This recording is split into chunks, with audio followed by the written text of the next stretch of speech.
Good morning guys, kumusta po kayo? Sana nasa mabuti kayong kalagayan. Andrew Patridge Declan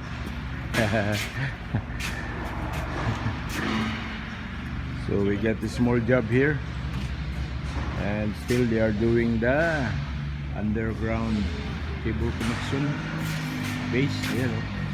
So shoutout sa lahat natin mga kababayan around the world. So ayan yung mga welding dito na double pass. Ayan, oh. Double kasi ang sukat ng welding ay 10.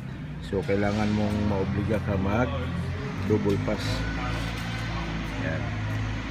So maraming salamat sa mga nag-share pala sa ating mga videos, Luzon, Visayas, Mindanao, at saka sa ating mga OFWs kung saan man nangabuti ng ating mga video.